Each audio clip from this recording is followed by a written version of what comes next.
So this is Shuffle with Shaw on CamGlen Radio 107.9 FM. And I'm absolutely delighted this week to have a very special guest. And this is someone who really inspired me from a young age, probably about 5, to get into radio myself. He's the king of many games, snorkel bingo, thingamajiggy, play your stars right, amongst many others, chats with the Gabby Cabby. It's Colin McArdle. Hi, how are you? Hi, Lewis. Lovely to meet you. Yeah, very well. Bit unusual. It's not in Radio Land. It's just over the wire in Zoom land, as we call it now. But probably just as well because I've got a bit of the man flu, and I'm not very good with the man flu. But just as well. I remember you being off with man flu once before. You were off the radio for a couple of weeks. I'm not a good patient. Definitely not. Neither am I. I'm absolutely dreadful at it. So, thanks for coming on, and it'd be good to get to know a bit more about your experiences and how I can move forward, because I'm just getting started in this. So, it'd be good to hear. Just rattling off some of the games that we used to play. You know, it was good, happy days. Yeah, some of the stuff was a bit bonkers that we used to get away with, play your stars right, etc. And Snorkel Bingo was amazing. But it's interesting to say, you know, you're kind of starting off in your radio career, and really when I was on the radio, I was kind of doing what you're doing now and emulating my radio heroes. So I started off, maybe my earliest memory of radios being 13 years old, so maybe a wee bit older than yourself. And I went to West Sound as what they called a junior DJ. So they used to have on a Saturday, they invite kids in to be a DJ or be a co-host with the main host. So I went in on a Saturday morning, and it was a guy called Nicky Docherty. And I think Nicky moved on to do sort of radio elsewhere, Radio Scotland and stuff later on. But I was 13, bright-eyed and bushy-tailed, and I went on and I was a junior DJ at West Sound at the age of 13. And my first memories of radio, as you probably don't even remember, Radio Luxembourg. Have you ever heard of Radio Luxembourg? No, I haven't. No. So back 70s, late. So I was born in 73. So late 70s, early 80s. Getting pop music as we get now. Kids now can stream music and get Spotify and get music very, very easily. Back in them days, it was very difficult to actually get pop music on the radio. Radios 1 and Radio 2, believe it or not, used to play classical music. And really strange, slow songs and stuff that wasn't my bag. So late at night, I used to listen to a station called Radio Luxembourg under my bedclothes. So my mum would send me to my bed. You know, you get school in the morning, and I'd go to my bed at 10 o'clock at night, and I'd get the radio and I'd listen under the bed covers to this fuzzy station, which was on it was on long wave. So the music used to fade in and out. So you'd get like half a song, and then you'd get all the screeching and squealing and funny noises with the transmitter, and then the song would come back. But they had like really cool DJs like a guy called Bob Stewart had an American accent, Bob Stewart on 252, which is Radio Luxembourg. And then that was my earliest memory of radio. And there was a guy called Jeff Graham, used to be on West Sound. You ever heard of him? I've heard the name, yeah. I have heard the name. But Jeff was my hero in radio. So Jeff, when he was on West Sound, was a million miles an hour. He used to have backing beds, and he had games, just what I had, similar kind of thing. He had wacky games. He had listeners on air. He used to do a thing called the Fascinating Fast Fact File. Ooh. Which was way before its time. It's actually now on Radio 2, and it's Steve Wright's Factoid. You know how you ever heard Steve Wright doing the Factoid? Yeah, I have heard of it a couple of times, yeah. He'll come on with half a dozen kind of wacky facts out there. You know, did you know that people in the space station sleep standing up? Stuff like that. Yeah. They had that, and it was bang, bang, bang, bang, bang, fact after fact after fact, and he'd have wacky jingles, and he'd have like Kenny Everett was one of his jingles. He'd all these kind of national guys making jingles for him. Tommy Vance with a big deep voice and stuff, and Jeff was just way ahead of his time. Anyway, Jeff turned out going on to Luxembourg. So I heard him from West Sound. He went on to Radio Luxembourg. He went on to Capital Radio in London. And he also went on to another station, Atlantic 252, that a lot of people listened to back in the sort of late 80s. So Jeff was a hero. So all I did when I eventually ended up on West Sound was copy people like, Jeff Graham, Steve Wright, these kind of people. I just wanted to be like them. They were the guys that had Tiger Tim on Clyde back in the day. Yeah. These are all people that I'd pick bits of. Everything in radio stolen. There's a tip for you. There's nothing in radio that's new. Everything was borrowed.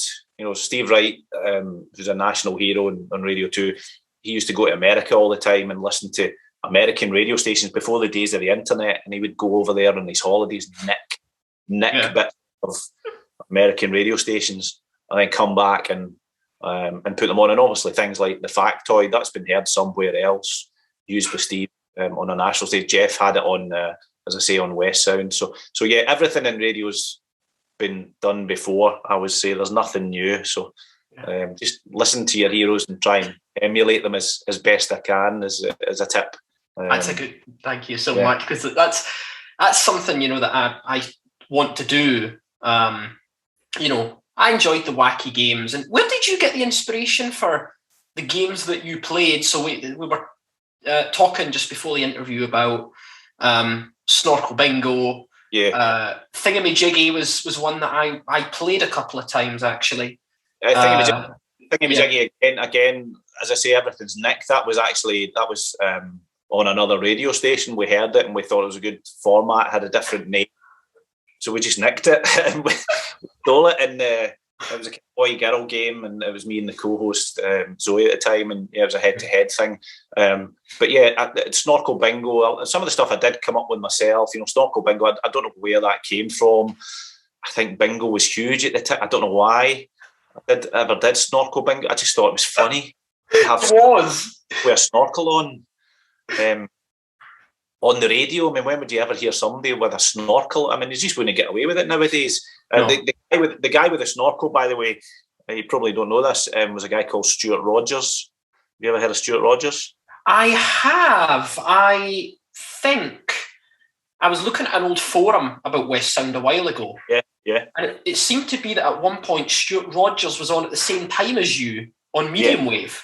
So what happened with Snorkel Bingo was Stuart was on medium wave 7 till 10. I was on FM 7 till 10. So Stuart would go on, and the first 20 minutes of Stuart's show would be like 4 or 5 songs back to back. So while they were playing on automation on the computer, Stuart would jump across to my studio and put the snorkel on, and we'd Snorkel Bingo live across the FM. And then I can't even remember the format of Snorkel Bingo, but it was before Twitter and all these things. So people used to text in their numbers for the game, and then we had an actual live bingo machine. So we had a wee ball machine, and we used to spin it, and the numbers that were getting announced were actually genuinely live random bingo numbers.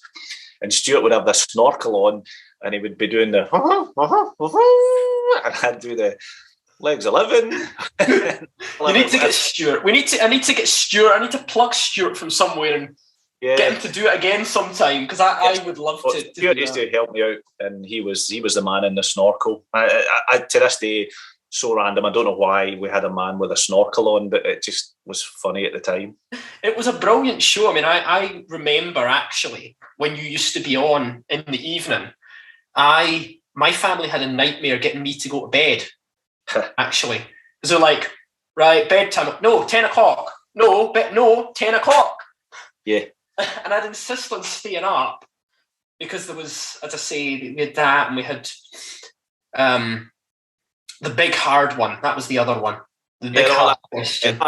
Boogie had that on Radio 4, so I nicked that off a Radio morning at 6 in the morning. We would do it at night. So that, I mean, as I say, everything's borrowed, spun round, and recast. There's nothing in radio that hasn't really been done before. But I mean, the Gabby Cabby you mentioned, Peter turned out to be a good friend of the show, and I was very fortunate. I managed to get across to New York on holiday one time, and he actually my hotel and picked myself and my wife up and gave us a tour of New York in the back of the cab. But Peter spoke to radio stations all over the world, so he'd be interviewed with. You would hear him late night. I used to hear him late at night on Radio 5 Live. They would use him for a late night slot.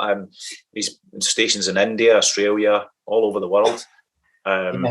All from his cab. But again, Peter was on Radio 4 with Big Al, a guy called Big Al. I heard him through in Edinburgh one day and I thought, what is that? That guy's really funny, really funny. He was funny. It was the early days of the internet then. That was the sort of early 90s. And I Googled Peter. He had a website, contacted him and asked him if he'd come on the show. But I think he liked him on my show because I just laughed and laughed at his stories. I had a big stupid laugh.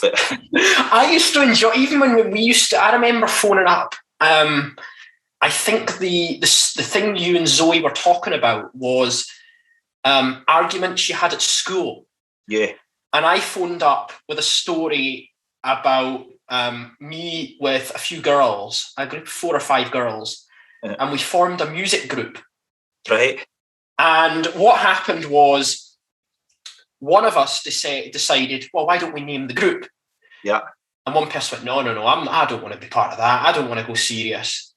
And then one of them decided to leave the group. Then the next one, then the next one, and then there was just me left. Yeah, solo. So I just called myself Lewis Lonesome. Well, just maybe just as well you're focusing on your radio career rather than your singing career. So good luck with that, Lewis Lonesome. Could have been Calvin Harris. Absolutely. What was on a slightly more random thing? What do you remember? What the first song was you ever played on air? Yeah, you do. It's a really radio anorak thing. You never forget. And the first song I ever played on air was Verona Rhythm of the Night. Oh, let's play it, shall we? Yeah, if you've got it there, stick it on. As I said, it was, but this was the first ever song that I played on West Sound as it was then. Yeah. Okay, let's play it. This is the rhythm of the night. The night. Oh yeah. The rhythm of the night. This is the rhythm of my life. My life. Oh yeah. The rhythm of my life. Life, life, life, life, life.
absolutely fantastic song, Corona, and it was maybe not the best song to play in the current climate, but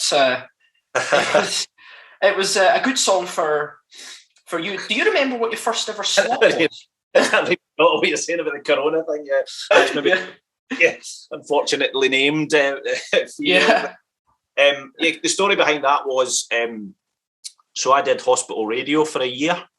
Yeah. And I went to send a demo to West Sound. I was doing my hospital radio show and I was quite happy doing that. I did it for a year. So it was kind of, just a hobby. On a Monday night, I'd have a hospital radio show. Long story short, there was a chap who got a job on West Sound, or I heard was getting a job on West Sound. And I went in one Monday night and they said, do you know Mr. So-and-so, whatever his name is, he's starting on West Sound next week. And I thought, what? And I thought, he's rubbish. He is rubbish. How's he getting a job on West Sound? So I'd never thought of sending a demo to a radio station in my life. So I remember taping that Monday night show on cassette, jumping in my car and driving down to Ayr. And I put it through the letterbox at West Sound on the Thursday night. And I remember getting a phone call on the Friday, and it was a programme director. And he phoned me and he said, I've got your tape. I've listened to it this morning. He said, how would you like to come down and meet us? And I said, yeah. He said, could you come down today? And I said, yeah, I can come down at work. So it was like Friday night. I met the chap. And then he said, how would you like to have a radio show tomorrow night at 10 o'clock? And I was like, wow. Yeah, I'd love it. It was professional radio. It was on air, being heard in Ayrshire. And that was me. So I started at 10 o'clock on a Saturday night. There was two chaps came in, showed me how to work the desk, and basically said, that's how you work the desk. You're live at 10 o'clock and we're away to the pub. Enjoy. And they left me in charge of the whole radio station, lock, stock, barrel. And they showed that, and that was my first song, Corona Rhythm of the Night. How was the first show for you? Do you remember the show? Yeah, bag of nerves. As I say, these two fellas just came in, showed me how to work the desk, and then went to the pub. So I was shaking like a leaf. And that was me. That was my first show. So it was a Saturday night. It was 10 to 1 a.m. And it was a late show on a Saturday. And that was the first ever song. It was on the playlist. I didn't choose it. Right. It was out at the time, 1995. That would have been. So yeah, Corona would have been out then. Wow, that's really, really amazing. Yep. And as I say, it's a great song, I have to say. Yeah, it's a dance. So I'm a huge dance music fan. So obviously I had my dance shows on West Sound through the years, and I've been a club DJ. I won the Club DJ of the Year award in 1994 in Scotland. So that was something else that I did. So I did that. The song "The Night Crawlers" Push the Feeling On. Yes. And that was the song that everybody wanted to play at the time. And I remember that was away from radio. That was 1994. And you had to do, it was actually, shows you a sign of the times. It was actually sponsored by a cigarette company. It was nothing to do with music. It was the Kensington Club DJ of the Year.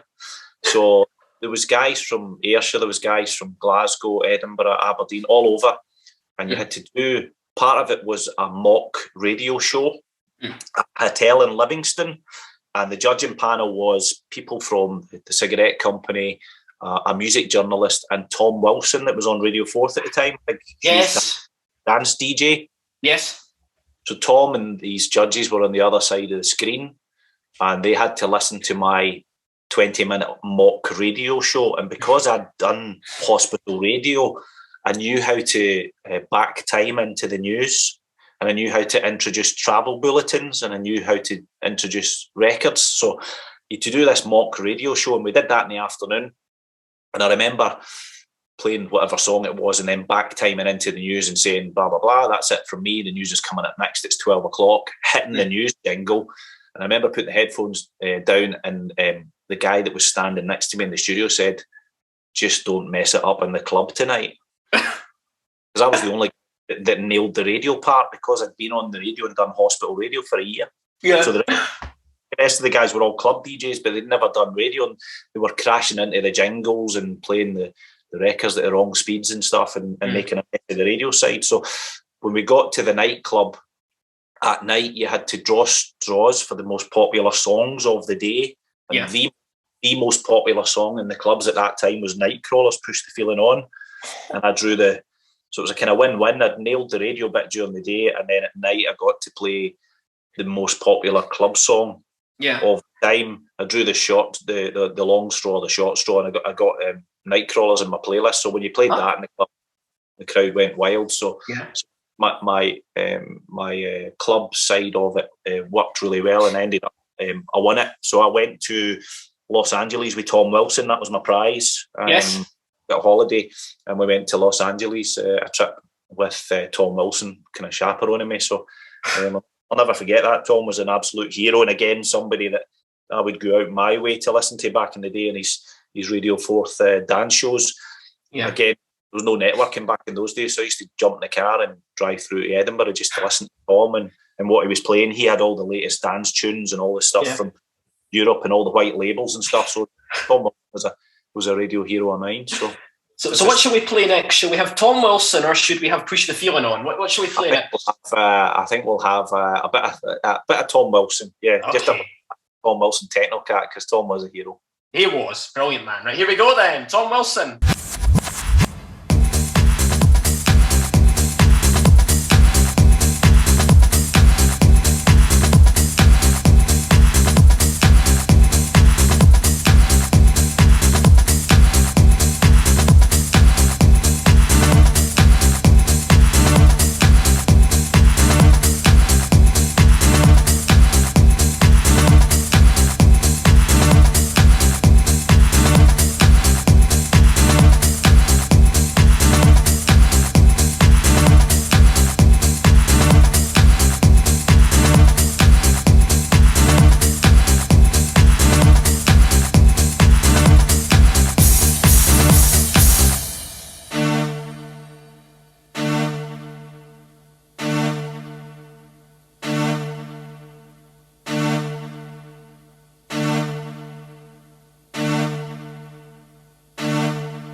I'm dancing here. I'm loving this. It reminds me of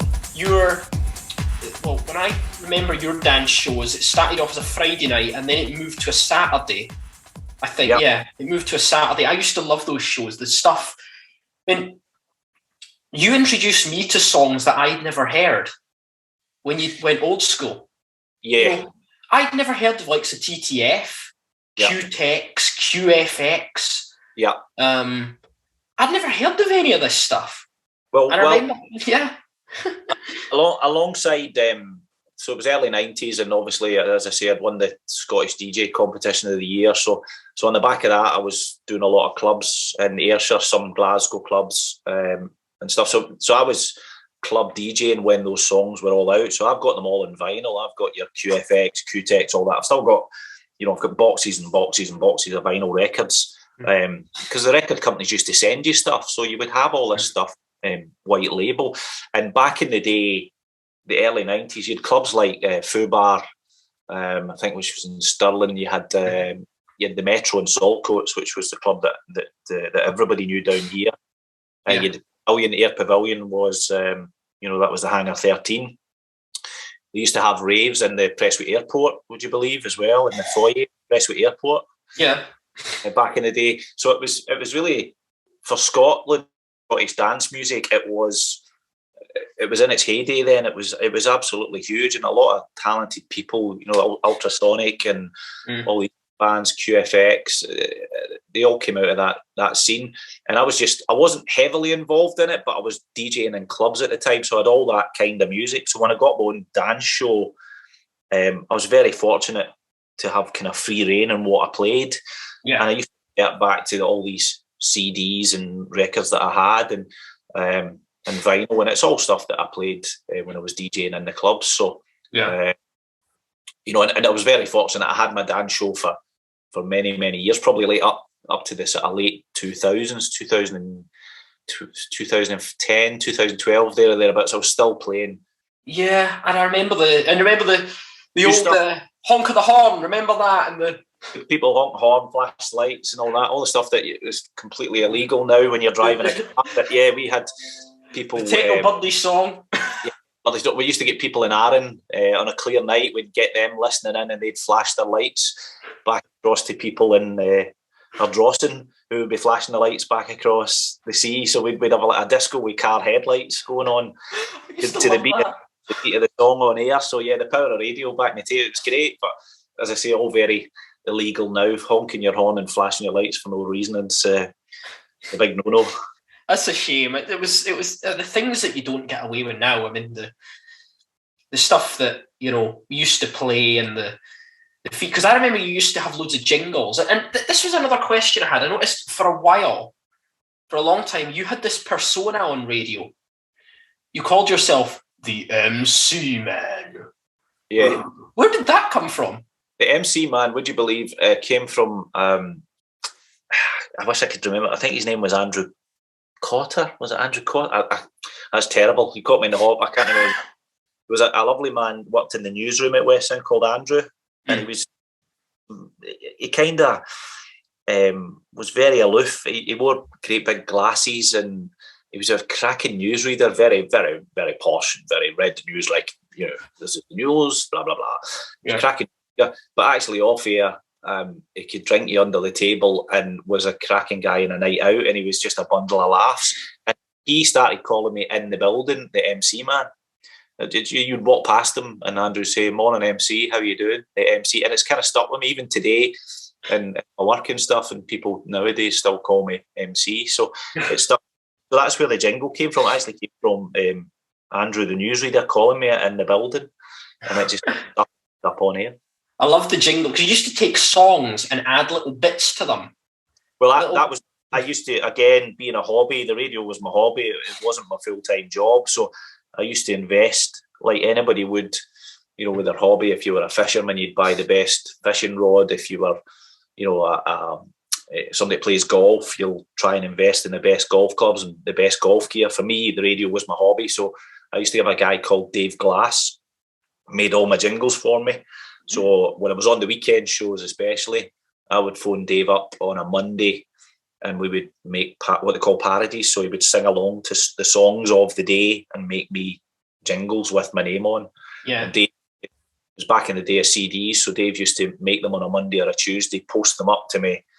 And I remember the excitement opening the bag on a Thursday night, and there's the latest jingle Dave had made me. And then you would hear it. Then you would hear it in the radio on a Saturday morning. Yeah, I loved the weekend shows because you used to do the Wide Awake Club. That was the other one. Yeah. The Wacky Day theme tune. Yeah, just shouting out people for being up at a ridiculous o'clock because they started at 6 a.m. So yeah, we just shout out people why they were up at silly o'clock in the morning. I sometimes actually, if I couldn't sleep, and this was the same with your weekend shows as your through the week shows, if I woke up at, I don't know, 5:30, 5:45, and I couldn't sleep, I'd just put it on. I often was up. I remember when you went to weekends, I was worried that we weren't going to be able to get you, but we did. I worried that was going to be our show only because I know at the time. Yeah. I know at the time on a Saturday morning, West Sound Dumfries took medium wave, but when you took over, it took you, and I was delighted because I was like, "Oh no, are we going to lose it?" I was like, there was a lot of changes made with the network and stuff, but it was happy days. It was good to be on in Dumfries. Yeah, I enjoyed it. I enjoyed my time being across Dumfries and Ayrshire. It was just the power of radio. You can be in somebody's house in Dumfries and in somebody's house in Ayr and somebody's house in Irvine, and to get the feedback from the listeners and get listeners on air as well. That was a huge thrill for me. How long were you on in Dumfries and Galloway for, roughly? I don't actually know. I think, West FM opened in 95. I was on West Sound from 95 to 2016. I think the final sort of 5-6 years, so probably about, I don't know, 10 years or so. 10. Yeah, because it was a good. It was because then I remember when you moved to. I remember there was a jingle made for you actually on the last weekend show. Blue here. Where? Sorry.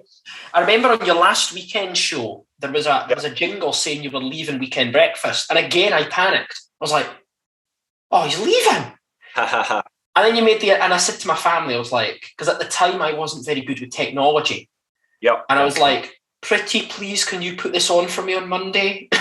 That's kind of you. That's kind. So I carried on because I just couldn't lose before I went to school or whatever. I just couldn't lose that charisma and the games and the and all the fun that you used to play. The hit bit was the game at the start. We had that in the morning as well. Yeah, that was great. Yeah, it drive people demented. It drive you sleep. It was just a snippet of a song. Try and guess what it was. Yeah, it was brilliant. Yeah. I remember one went on for ages. I think one went beyond £700 or something. It went really. And for West Sound in them days, that was a fortune because I pulled off with the boss because it was like I can't remember. It was like £10 a day or something. It was something ridiculous. There's nothing in the scale of what they give away in the radio nowadays, but people genuinely wanted to win it. It wasn't about the sum of money. It was more about saying they'd won it. Yeah, it was incredible. I mean, I remember there was one that went on for a very long time. I think it went way beyond 600. Yeah. And then when that was won, the very next day when it started again at 100, somebody won it. That's right. You can't write it. You couldn't write it. It was Calvin Harris, Acceptable in the 80s, that went on for ages. Wow. And then it was Adair Rowan in the Deep, and it was one on day one. Fantastic. Too easy.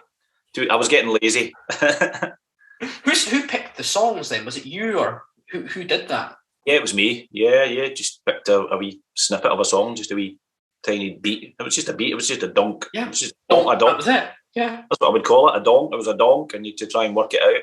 I think nowadays probably couldn't get away with that again nowadays because you've got all these apps now that can identify songs. So we are Shazam and all that. If you did a competition like that, you would just hold your phone up and.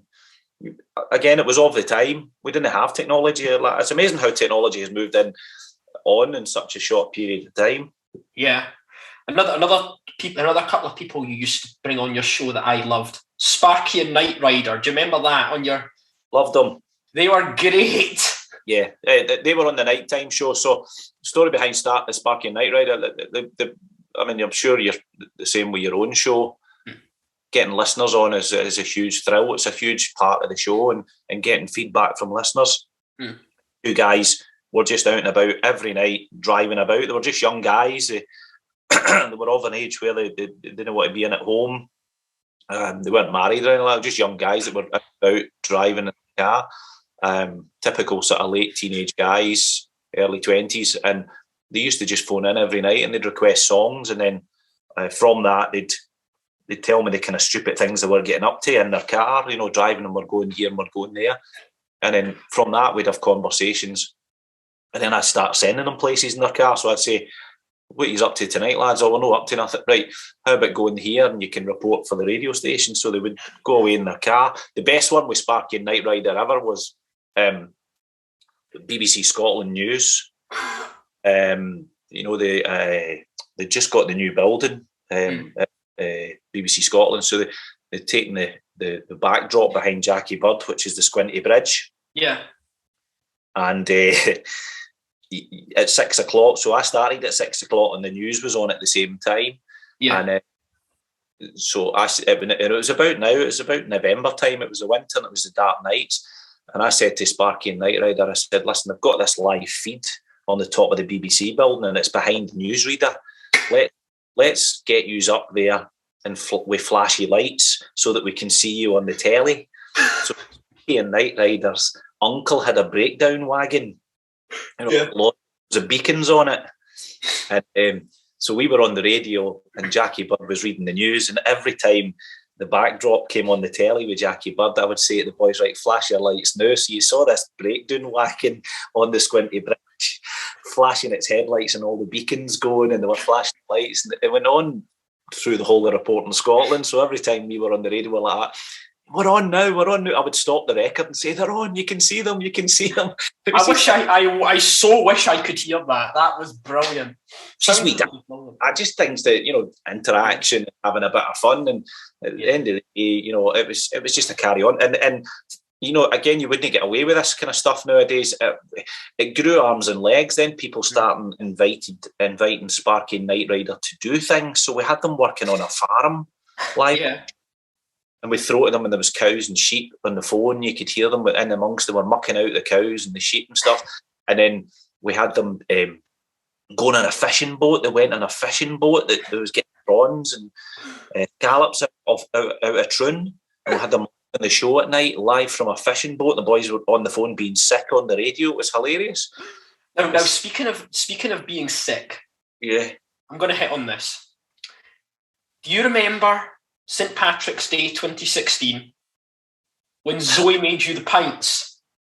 Oh, the what? The pints? The pints, the non-alcoholic pints. Yeah, what was it? You had to identify the ingredients. I think the first one was salt, vinegar, tomato sauce. Yeah. The second was beetroot mustard, and the third one, how bad was that? Because it sounded as though you were throwing up. The mac and cheese and the... I don't have a mac and cheese pint. I don't have a strong constitution. We did Zoe would do loads of tasting challenges and things like that with me, you know, because they knew I don't have a strong constitution. I did. I went round Kame's motor track with Colin McRae's dad, Jimmy McRae, for a radio feature, and he took me round in a Porsche rally car.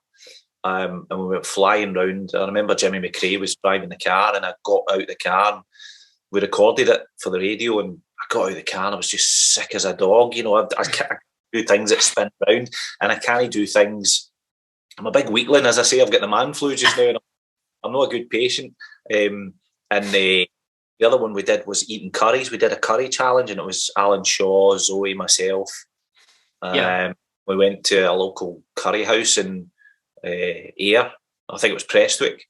Yeah. And we to taste various different curries and ranging different temperatures, heat of curry. We started with the basic one, then the second one, then the third. And I think it was 5 different curries. And at the end of that, I was absolutely ill and thrown up all over the place. Again, it was recorded for the radio. So I think any opportunity to make me sick, because I know I don't have a strong constitution. So some of the stuff was because Because I remember, I don't know if you remember a few years ago when there was the fireworks fiasco in Oban where the whole display went off in seconds. Right. And I remember, I think it was Frenchie that did the travel in those days.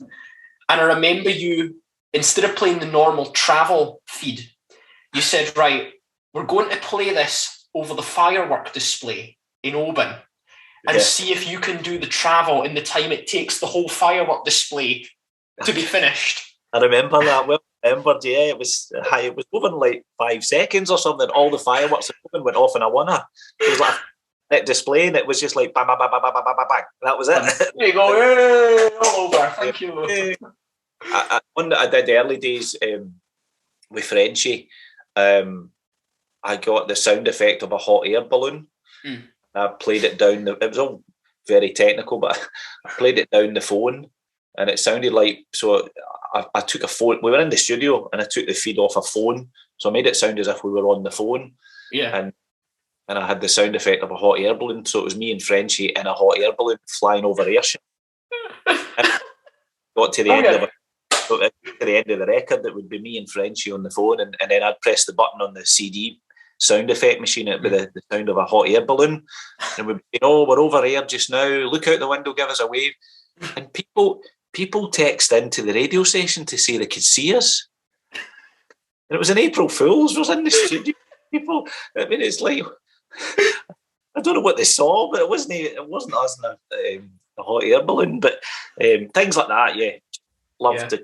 But as I say, I didn't take it seriously. I didn't take the radio seriously at all. It was a carry on for me, and it was brilliant. I mean, it inspired me for, as I say, I started listening to you probably 2004 or 5. Yeah. So, and I listened to you right the way through to 2016. Yeah. And it was good. I mean, I'm happy to share this now. There was a period where my family went through a tough period. They went through a divorce. Right. And it meant, in the morning, it just gave me escape. It gave me an escape, you know. Yeah. It was an escape for me. It was something to enjoy, you know, thingamajiggy and the features, you know, random arguments you've had, or it was a real escape for me. So it helped me out big style through that period. That's a lovely thing to hear, because as I said back at the start of the interview, when I was on the radio, all I was doing was acting out my radio fantasies to be the same as these guys that I'd heard, the Jeff Grahams of the world, Steve Wrights. You know, I was just copying these guys, and you know, to hear that gave you that pleasure, and that you know, that zone out away from whatever's going on in the world. And that's kind of what the radio was for me, because I treated it like a hobby. It was a hobby. It wasn't my full-time job. So obviously, not a lot of people know this, but when I was doing breakfast and I was doing the weekends and stuff, I had full-time jobs. So I would have all the worries and the woes of, you know, your job and stuff. Exactly the same.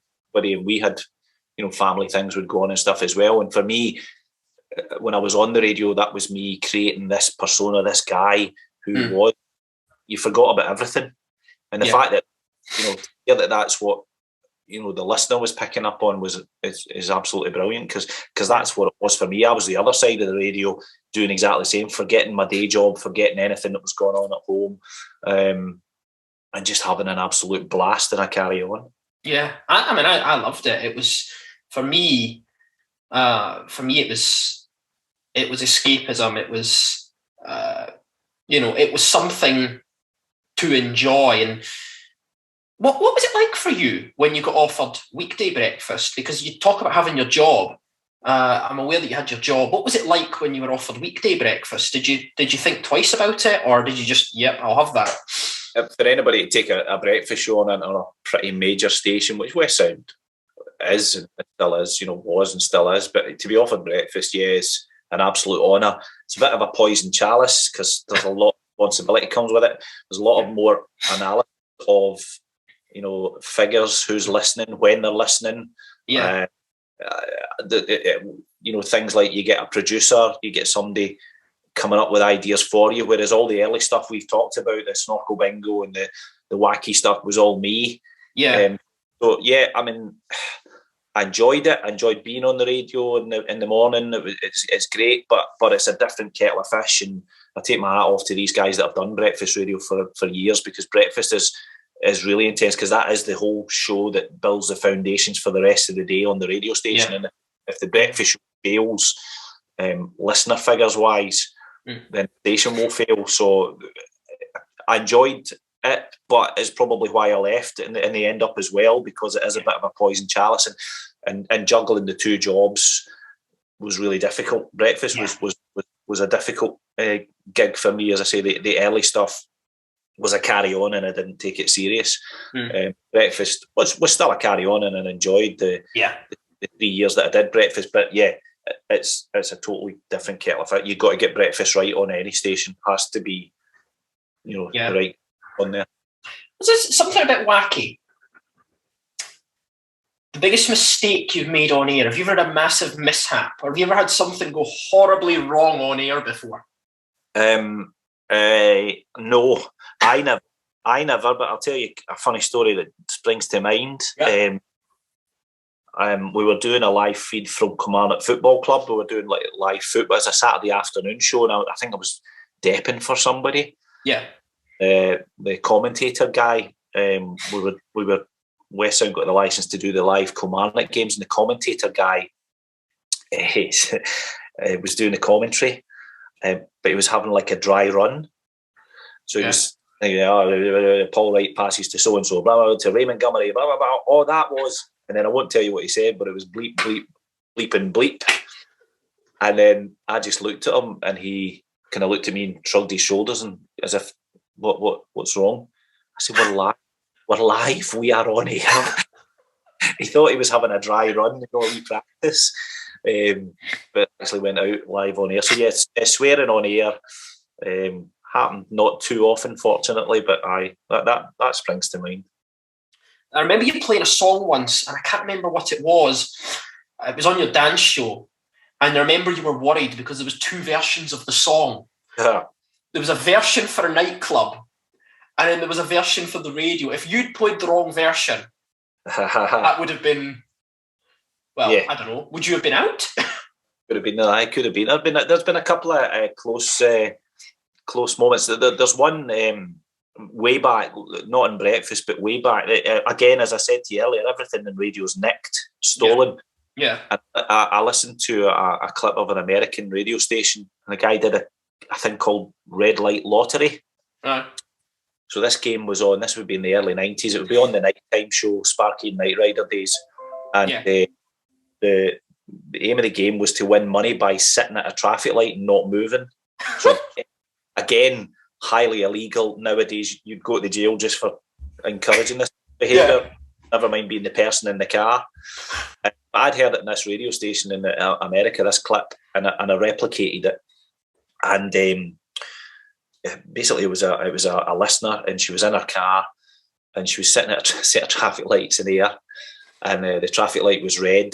And I said, right, put your window down, and when the traffic light turns to green, don't move. Don't move the car. And for every honk of a horn that we hear, we'll give you £10. So the traffic light was at red. And she says, right, that's me. The traffic light's at red. And she puts the window down. This is live on air. Puts the window down. And she says, that's him, went to green. So I started the timer. So I've got the plinky plonk music on. I've got the doom, doom, doom, doom, doom, doom. And then you just hear the one horn going beep. And then you heard another horn going beep, beep. Then you heard another horn going beep, beep, beep. And I'm like that. £10, £20, £30. You've won £30. And then all these horns started going. I ended up having to give her like 120 quid or something. But it was called Red Light Lottery. Did it once. Never again. Got an absolute dressing down for doing it on air. Yeah. And it was actually held up years later. My then manager of the radio station went to an Ofcom meeting, and it was about things not to do in radio. And he actually played the clip of my show. Red Light Lottery. That sounds... obviously, you would not get away with anything like that now. But... Well, this has been absolutely fantastic, and the stories we've heard, absolutely brilliant. And I hope you've enjoyed it. Really enjoyed it, Lewis, and and really enjoyed the fact that you've been inspired listening to my show, because it's taken me right back. As I say, it's been great giving you the old stories of the old days, because actually, you know, listening to your enthusiasm for radio, you know, it's the same as myself, my younger self, and it's made me think of, you know, people that inspired me, and listening to Radio Luxembourg and early days of West Sound with, you know, Jeff Graham and Jackie Brambles and all these people that I listened to who were married, you know. So yeah, it's brought it all back. It's been really, really enjoyable, really enjoyable. For me, it was you, and see, I was paradoxical. I always listened to the Ayrshire version rather than the Dumfries one more. Yeah. So for me, it was mostly you for the most part, but it was you. It was Billy Reid. Yeah. It was Alan Shaw, who actually happens to have exactly the same name as my uncle. Right. So it was those guys that really got me into it all. But it was mostly you because of the wacky games. I just wish I could hear Red Light Lottery. You'll never hear that. That's filed on an MP3 or a CD somewhere. Never to light of day, unfortunately. But no, thank you very much. Absolute pleasure talking to you. Thank you very much for coming on, and hopefully speak to you again soon sometime. Good luck with your career, and as I say, just stick with it. Be yourself, because that's my only advice I would say, is just be yourself and enjoy it. And if you're enjoying it, as you said earlier in the interview, you know, if you're enjoying it, then your listeners are enjoying it. It comes across. Thank you very much, and we'll finish off with one more song. What shall we finish with? We'll go with "Tell Me Something Good." Okay, brilliant song. I tell you what, you introduce this. Go back to your old days. Let's let you introduce the last song. Come on. It's Ewan McVicker, obviously. Yeah. The reason I've chose this, he's from Ayr, so he's from my hometown. He's a young man who, like yourself, is on the up and up in the early part of his career. He's now a huge club DJ and doing really, really well for himself. And I'm just dead proud of him coming from Ayr. And I actually, you know, when my club DJ roots, really, really like this song. So as I say, a young guy like yourself that's on the up and up. So I wish you luck. I wish him luck. And here is Ewan McVicker and "Tell Me Something Good."